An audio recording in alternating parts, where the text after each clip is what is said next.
Okay. चला आपण start करूया आता परत.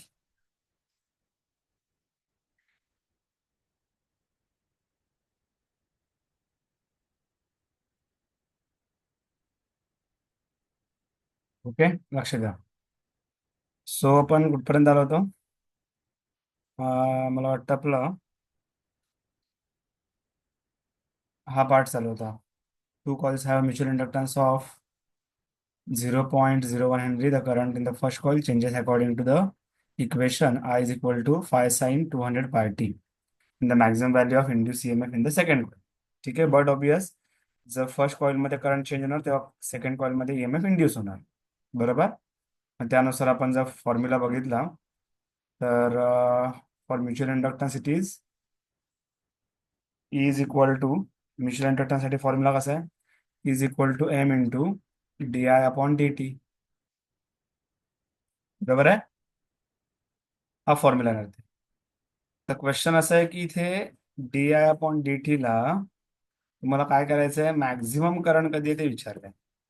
मॅक्झिमम करंट विचारलंय त्यामुळे काय होईल बघा, लक्ष द्या. ते जर मी व्हॅल्यू पुट केली, आयची व्हॅल्यू काय दिली त्यांनी ओरिजिनली? आयची व्हॅल्यू जर बघितली तर त्यांनी आयची व्हॅल्यू दिली आहे, हे बघा इथे दिली आहे, फाय साईन 200 पाय टी. बरोबर ना? म्हणजे मी पुट करतो बघा, लक्ष द्या थोडंसं. So it is phi sine 200 pi T. त्याचा जर डेरिव्हेटिव्ह घेतला, इथे एमची व्हॅल्यू काय आहे?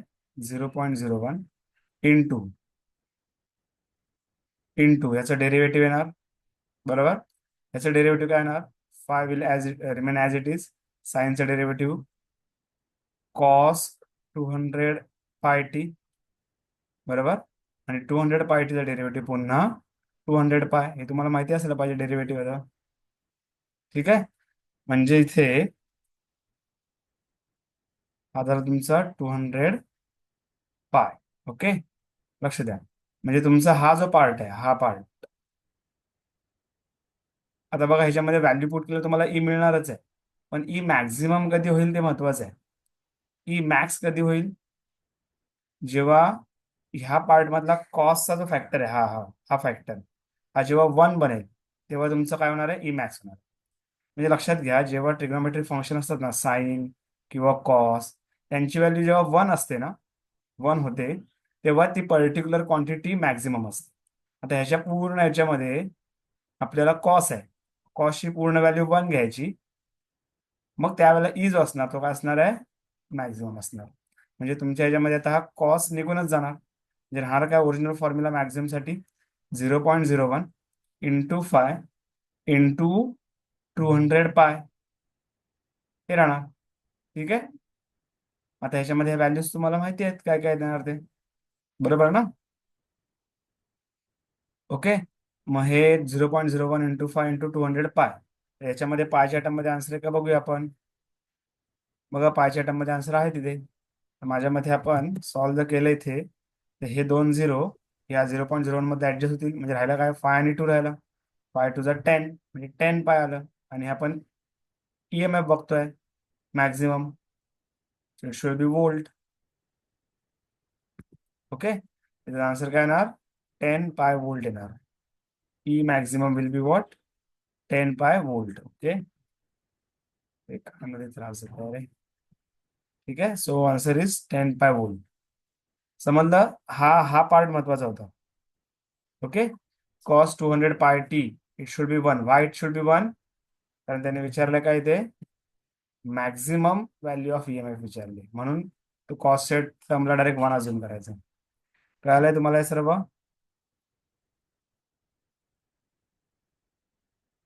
हो सर. ओके, नेक्स्ट 7 नंबर बघूया. थोडंसं इथूनच समजवतो मी. In a series LCR circuit, R is equal to 300 ohm, L is equal to 0.9 Henry, C is equal to 2 microfarad, omega is equal to 1000 radian per second. The impedance of the circuit is, एकदम simple आहे. तर इम्पिडन्सचा formula काय सांगा? इम्पिडन्सचा formula काय वापरतो आपण generally? Under root of R square plus R XL square minus plus X whole square. L minus XC whole the whole square. Square. बरोबर. आता आपल्याला काय काय लागतं याच्यामध्ये? आर लागतो. बरोबर. एक्सेल साठी तुम्हाला एल एक्सेल लागेल, पाहिजे साठी एक्सेल. सी लागेल. बरोबर.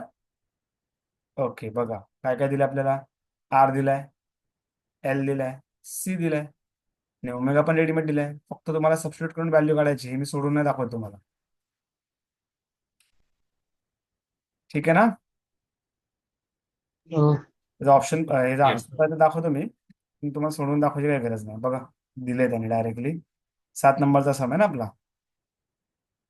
R square plus XL minus XC whole square. बघा ठीक आहे.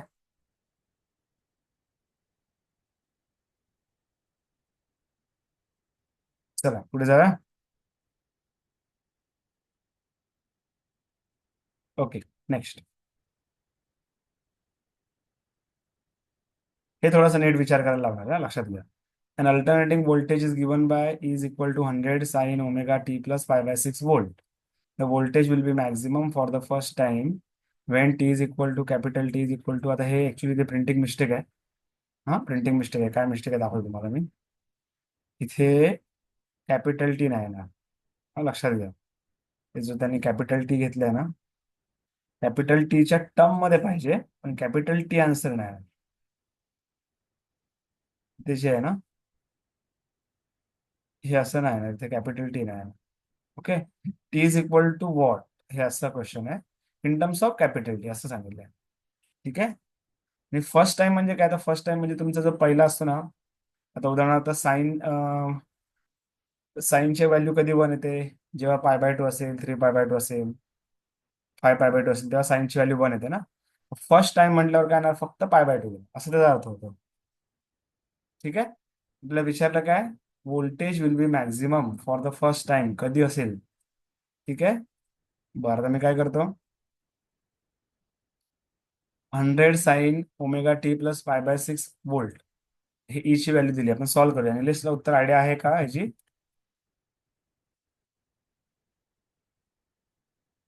नाही सर. हा ठीक आहे. स्क्रीनवर काय करतोय, स्क्रीनवर येते इथे. नाही ओके. सर, ते चुकी नाही होत आहे. हा बरं ठीक आहे, हरकत नाही. ई ची व्हॅल्यू काय दिली आहे, 100 साइन ओमेगा टी प्लस π/6 असं दिली आहे ना.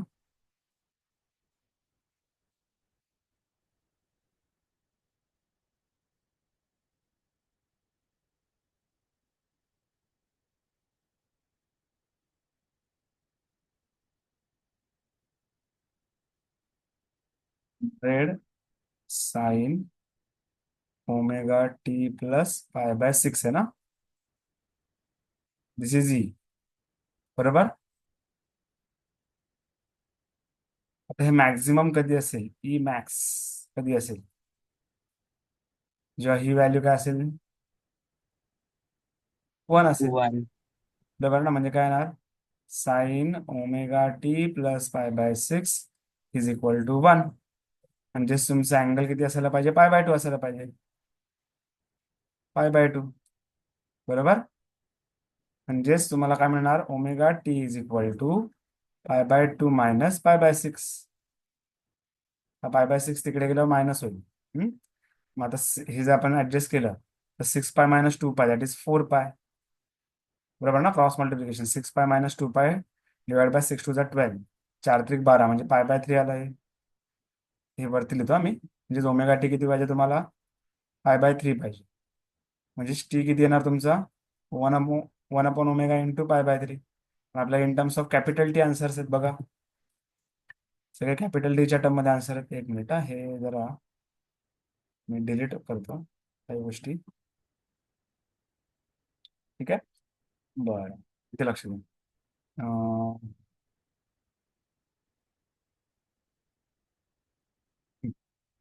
कुठे होतो आपण, टी इज इक्वल टू 1/ओमेगा इंटू π/3 असा आलेला. बरोबर.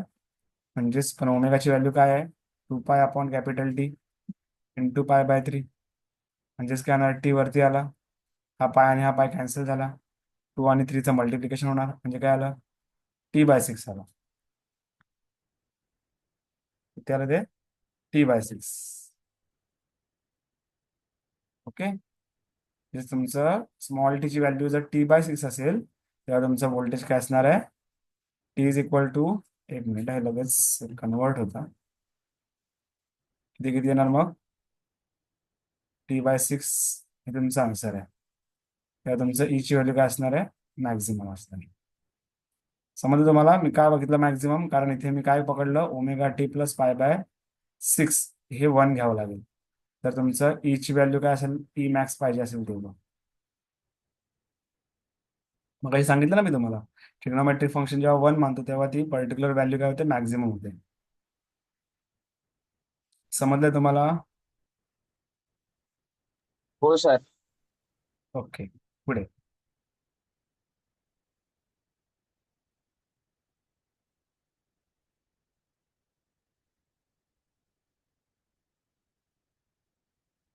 हे बघा तुम्हाला जमतंय का?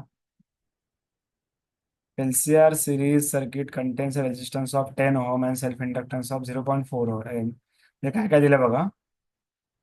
रेजिस्टन्स आर दिलेला आहे, इंडक्टन्स स्मॉल एल दिलाय, connected in a series with a variable capacitor across a 60 V. Capacitor change होतोय आणि EMF किती आहे सप्लायचा? 60 V, आणि त्याची फ्रिक्वेन्सी किती? 50 Hz आहे. The value of capacitance at resonance will be. आता काही फिक्स फॉर्म्युले मला ऑलरेडी माहिती आहे. ऍट रेझोनन्स काय असतं? FR = काय असतं? LC. बरोबर ना? ऍट रेझोनन्स म्हटलं की पहिले हे फॉर्म्युला आठवलं मी, पण तिथे सी किती ते विचारलंय. बरोबर. मग सी जर पाहिजे असेल तर सीचा फॉर्म्युला पाहिजे असेल तर आपण काय करणार? स्क्वेअर करणार. बरोबर ना? F² = 4π² into LC. सी वरती आला म्हणजे काय होणार? 1/4π² L इंटू F². तर या व्हॅल्यू दिलेल्या आहेत ना सर्व, की नाही? दिल्या असतील बघा. ते बघा अशा ते सांगतात पण काय घ्या, π² 10 घ्या. बरं, तुमचं F ची व्हॅल्यू 50 घ्यायची डायरेक्टली. बरोबर. L ची व्हॅल्यू 0.4 घ्यायची. ओके. हे दोनच पाहिजे होते ना आपल्याला. L ची व्हॅल्यू 0.4 आणि F ची व्हॅल्यू 50 आणि ह्याची व्हॅल्यू π² ची 10 आहे. म्हणजे काय आलं? 1/4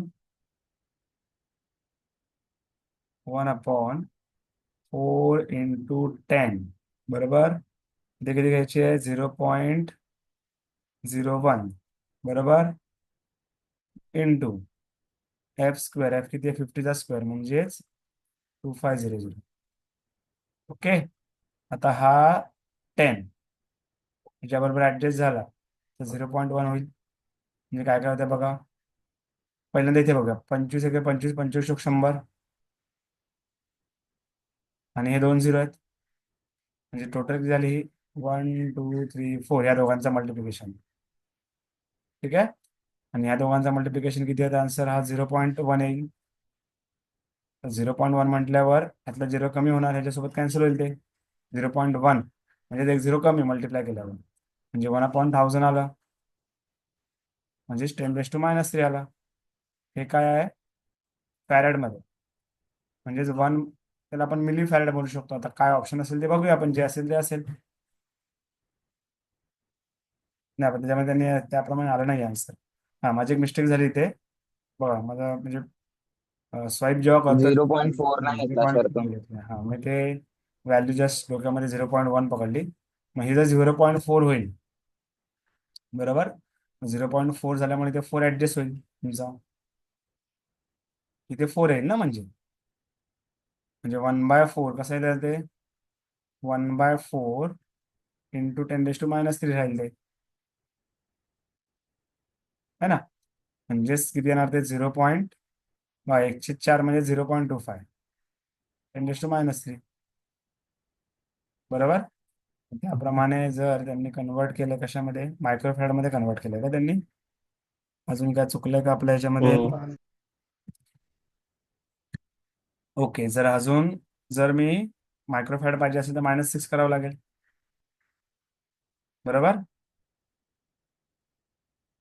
मग इथे समजा मी 2 ग्राम पुढे गेलो तर -5 होईल इंटू 10⁻⁵ होईल.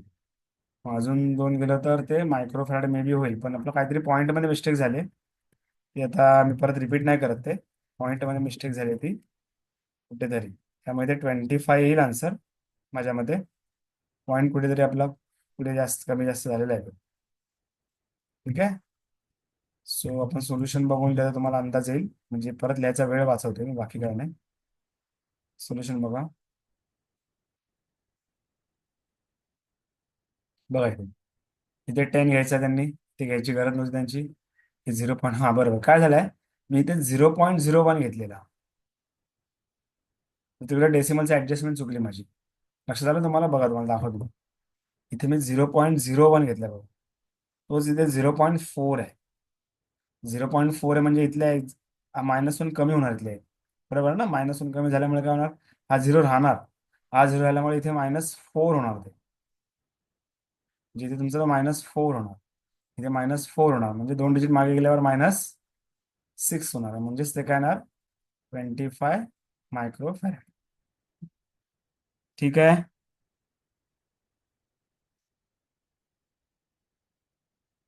लक्षात आलं सर्वांच्या?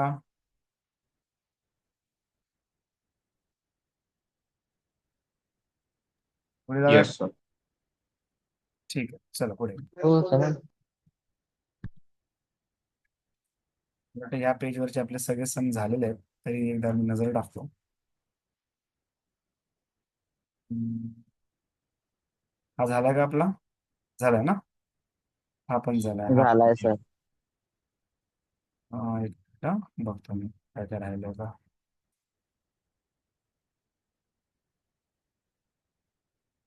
हा राहिलाय ना आपला. हा The हा राहिलाय. inductance, capacitance, and resistance are represented by LCR respectively. Which one of the following term has a dimension of frequency? आता याच्यासाठी हिंट आहे. काय हिंट आहे? एकदम सिंपल आहे. काय असं हिंट सांगतो म्हणजे काय, असं काही आपण मोठं पाठांतर करून येत नाही कुठे. काही गोष्टी या बाय डिफॉल्ट लक्षात ठेवायच्या तुम्हाला परमनंटली. जेव्हा मी आर आणि सी मल्टिप्लाय करतो ना, तेव्हा ते टाइम हा फॅक्टर असतो.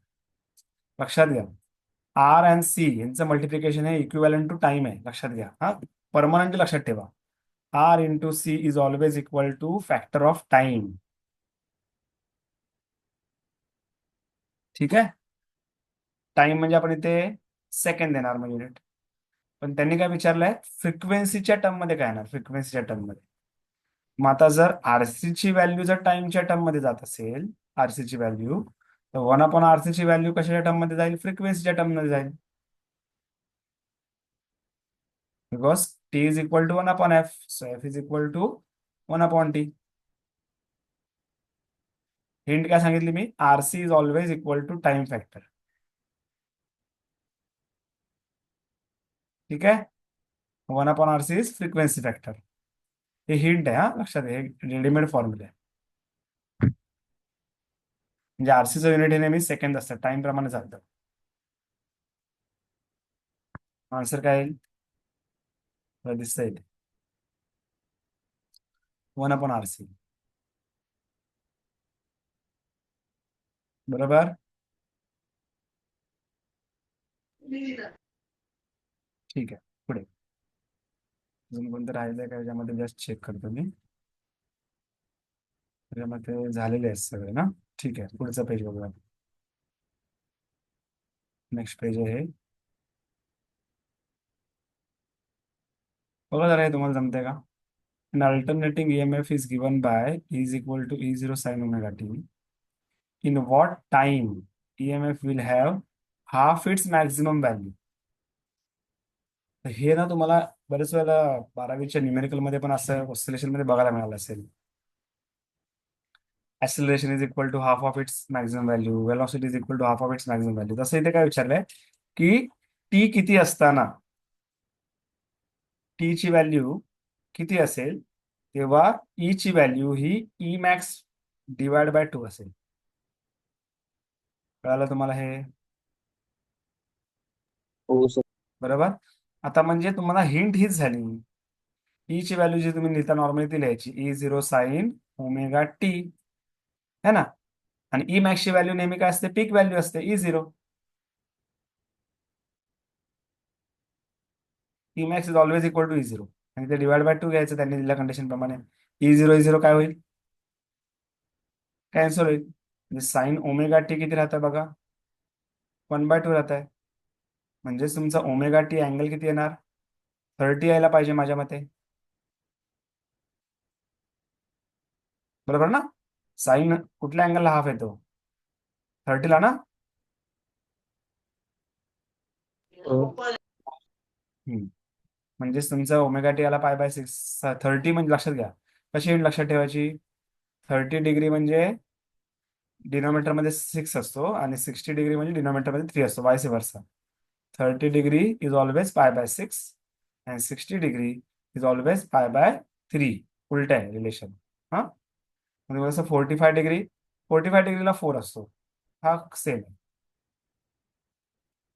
ठीक आहे. मग तुमचा टी काय होईल, 1/ओमेगा होईल ना हे, 1/ओमेगा. 1/ओमेगा म्हणजे किती, T/2π. कारण ओमेगा म्हणजे 2π/T, सो 1/ओमेगा म्हणजे T/2π. आणि हा हा 1/ओमेगा झाला. दिस इज π/6. पाय will get cancel. 6 2 12. So answer is T/12. म्हणजेच हा टी काय असतो, कम्प्लीट पिरियड साठी असतो. बरोबर. आणि हा टी काय आहे, कोणता पण टी. So at T is equal to T/12 you will get is equal to half of the maximum value of EMF. असा आन्सर झाला. लक्षात आलं तुम्हाला हे.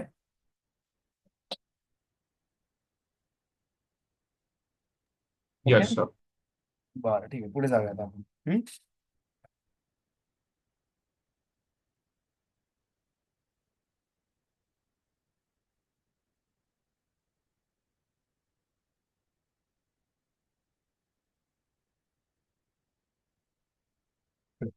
लक्ष द्या. Resistance of 100 Ohm, inductor of self inductance 4/π²H, and capacitor of unknown capacitance are connected in series to AC source of 200 volt, 50 hertz. When the current and voltage are in the phase, the capacitance and power dissipated respectively. आता लक्षात घ्या, जरा नीट लक्ष द्या. हा LCR circuit आहे का, yes or no? LCR circuit आहे का हे, येस की नो? LCR आहे ना. पण कंडिशन काय बघा जरा, when the current and voltage are in phase. आता मला सांगा, व्होल्टेज आणि करंट जेव्हा फेज होतात तेव्हा तो LCR सर्किट कशामध्ये जाणार, रेजिस्टिव्ह सर्किटमध्ये जाणार. कारण रेजिस्टन्सलाच करंट आणि हा, व्होल्टेज फेज मध्ये असतात. बरोबर आहे ना. प्युअरली रेजिस्टिव्ह ना. हा, प्युअरली रेजिस्टिव्ह जाणार. म्हणजे तुमचा Z is equal to R झाला इनडायरेक्टली इथे, है ना. हो sir. Z is equal to R झाला. आता Z is equal to R झाल्यावर बघा, लक्ष द्या, म्हणजे तुमचं पॉवर फॅक्टर काय येणार, पॉवर फॅक्टर काय येणार, आपल्याला विचारलं काय बघा. बघा जरा नीट लक्ष द्या, थोडस हिंट बघा काय सांगतो अजून एक गोष्ट. आता इथे बघा, 2.5, 3.0, 2.0, 1.5, आणि ते 400 आहे, 50 आहे, 100 आहे आणि 200 आहे. बरोबर. मग आता ह्या सगळ्या व्हॅल्यू वेगवेगळ्या आहेत ना. मग तुम्ही एक तर कॅपॅसिटर काढा, त्याची कोणाशी मॅच व्हॅल्यू ती होईल, किंवा तुम्ही पॉवर काढा. दोन्हीपैकी एकच काढायचं अशा वेळेला. जर सगळ्या व्हॅल्यू डिफरंट असतील ना, बघा हे सगळे डिफरंट आहे, हे सगळे डिफरंट आहे, अशा वेळेला काय करायचं, दोन्हीपैकी कुठलं तरी एक आन्सर काढायचं, बाकीचं बाय डिफॉल्ट आहे. लक्षात आलं काय हिंट सांगितले मी ते. ठीक आहे. हा सर. आता एक आपल्याला कळालं की हे पॉवर फॅक्टर देता येणार ERMS into IRMS only. Because जेव्हा ते LCR असतं तेव्हा ERMS IRMS cos⁵ असतं, पण ते cos⁵ फॅक्टर निघून जाणार. बरोबर ना. म्हणजे तुमचं काय येणार, फक्त इथे बघा दाखवतो तुम्हाला. So it will be P is equal to IRMS into ERMS only. तर IRMS म्हणजे काय, IRMS always equal to ERMS upon R.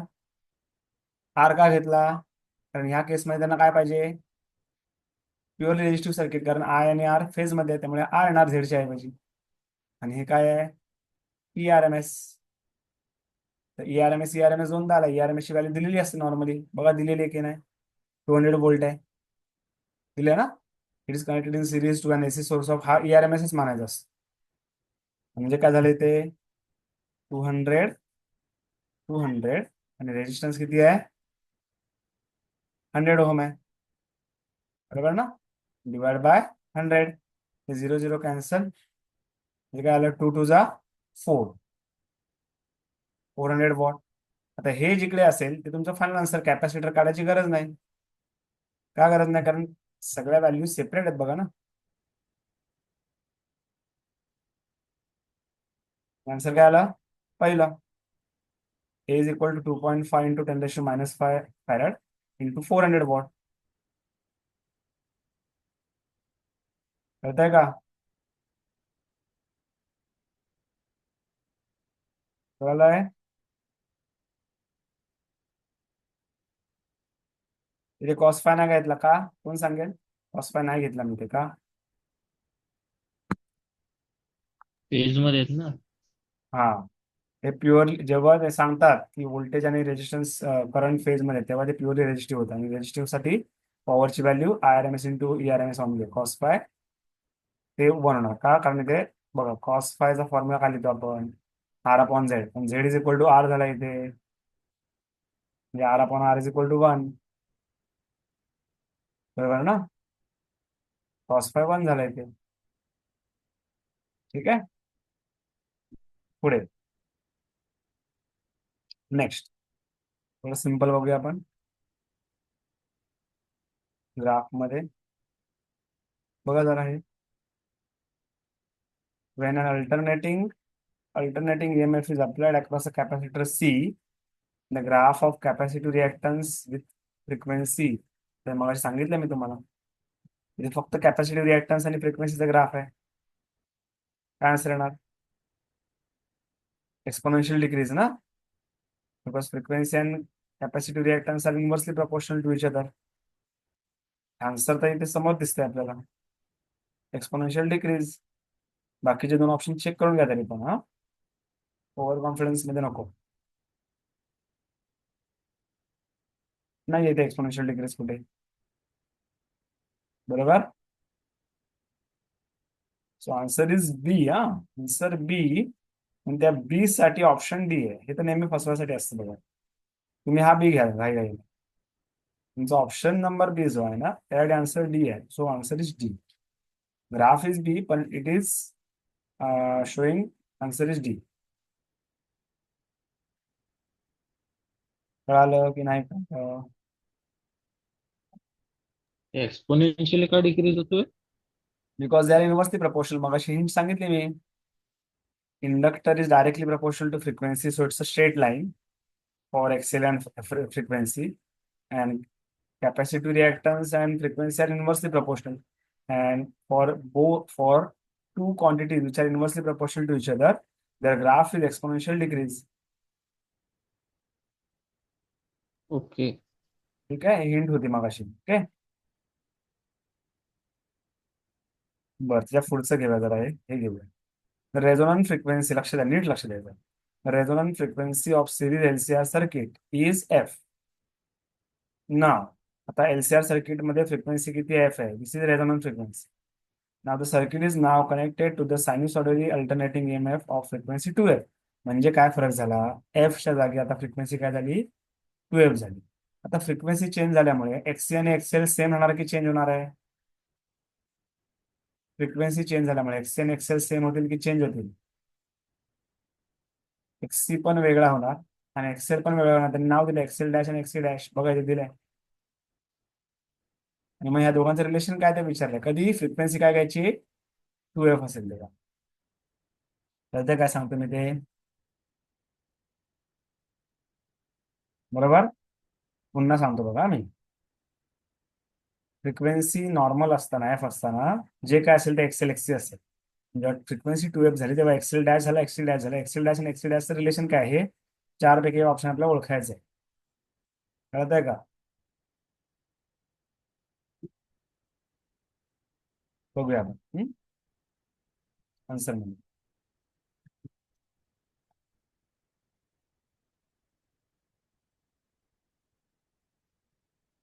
जर नॉर्मल एक्सेल असता तर फॉर्म्युला काय येतो, नॉर्मल एक्ससी असेल,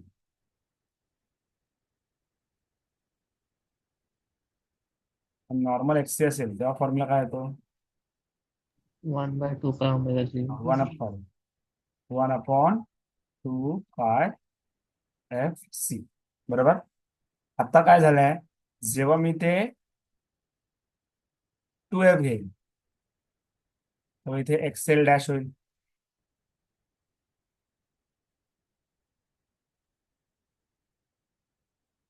जेव्हा इथे एफच्या जागी काय येणार मी 2F घेणार, हा, तेव्हा इथे काय होणार, एक्सेल डॅश होईल. सेम इथे जेव्हा मी एक्सच्या जागी एक्सी डॅश घेईल तेव्हा इथे काय होणार आहे, एफच्या जागी काय घ्यायचं आपल्याला, 2F घ्यायचं. एफच्या जागी काय घ्यायचं, 2F. हे सी आला, बरोबर आहे. आता बघा मी काय करतो, हा जो 2 आहे तो पुढे घेतो, बरोबर. म्हणजे तुमचा आतमध्ये काय राहिला, एक्सेल राहिला, बरोबर ना. 2πFL राहिला म्हणजे एक्सेल. आणि सेम एक्सी डॅश साठी काय करतो बघा मी, हा जो 2 आहे ना, हा 2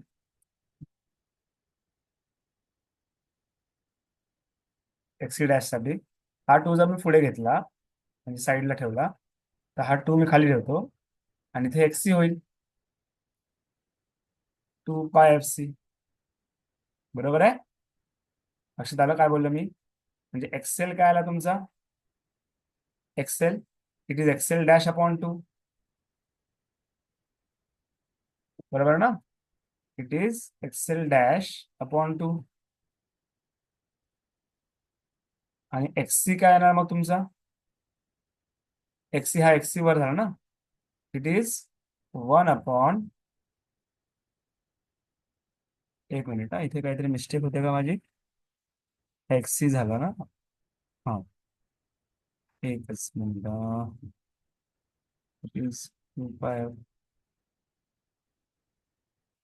sorry this 1/XC is your, sorry ते माझं मिस्टेक झाली ते, सॉरी, सांगतो काय मिस्टेक झाली मी केली ती, इथे एक्ससी नाही ना असा,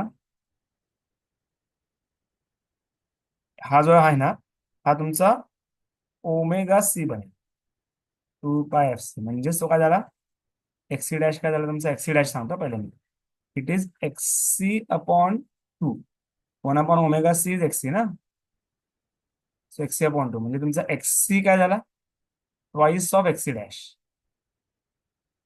लक्षात आलं का, एक्सी काय झाला तुमचा, twice of XC dash. Okay, बरोबर. सो एक्सेल हा आला आणि एक्सी हा आला. तुम्ही मग हे एक्सेल एक्सी का काढलाय, कारण रेझोनन्स नॉर्मली जेव्हा जनरल सुरुवातीला रेझोनन्स होतो तेव्हा एक्सेल आणि एक्सी सेम आहेत.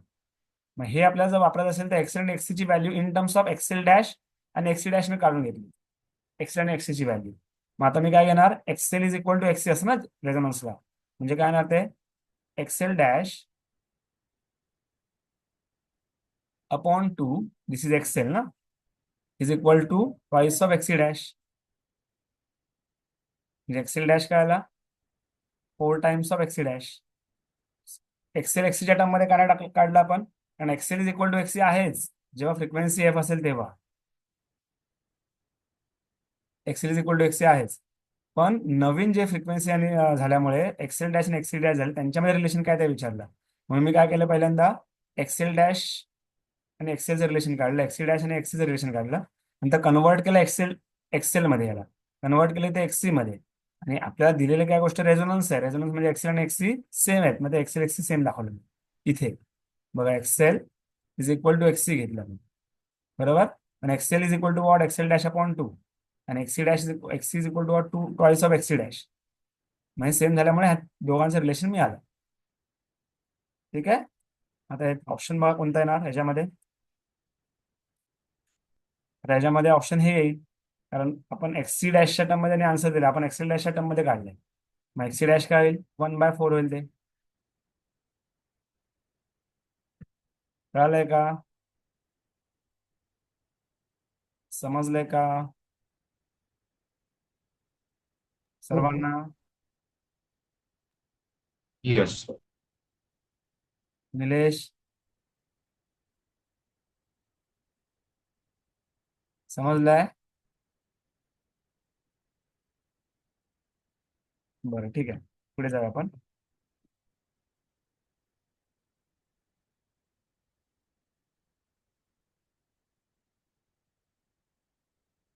हे बघ, सांगू शकता तुम्ही काही ह्या टाईपचे आपले झालेले आहेत. An EMF is equal to 4 cos 1000 t volt is applied to the series LR circuit of inductance 3 millihenry and resistance 4 ohm. The maximum current in the circuit is maximum current विचारले. LR सर्किट आहे. Maximum करंटचा formula काय होता? Hello, माझा आवाज येतोय का?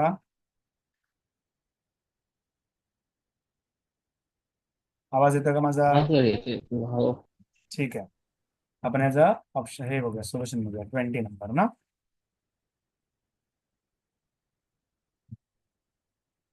आपल्याला कॉस्टच्या टर्म मध्ये दिलाय, लक्षात घ्या. बघा, 20 नंबरला फॉर्म्युला काय आहे? करंट मॅक्झिमम विचारलाय. करंट मॅक्झिमम म्हणजे बघा, उलट जायचं आन्सर करताना. Peak value of current. Peak value of current म्हणजे काय ना, E0 अपॉन आर ना. तर क्वेश्चन यायला पाहिजे सर E0 अपॉन आरच का? आणि काय दिलं बघा आन्सर मध्ये, सॉरी ऑप्शन मध्ये, the maximum current in the circuit हे विचारलंय. तर याच्यामध्ये एक minute, is equal to 4 cos 1000 t.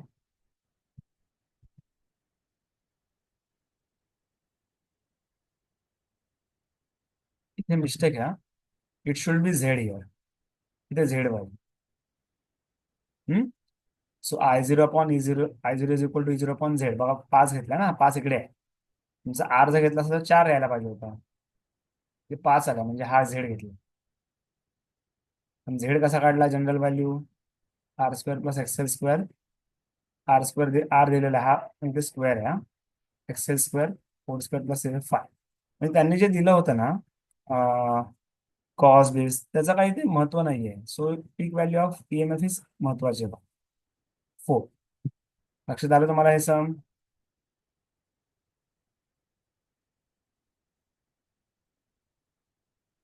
लक्षात आलं? हो सर. सर पुन्हा पुन्हा सांगाल एकदा पटकन. ह्याच्यामध्ये सांगतात, मला व्हॅल्यू काय दिली आहे? 4 cos 1000 t असे दिले आहे. आणि विचारलंय काय? I max. तर आय मॅक्सचा खरा फॉर्म व्हॅल्यू म्हणजे काय?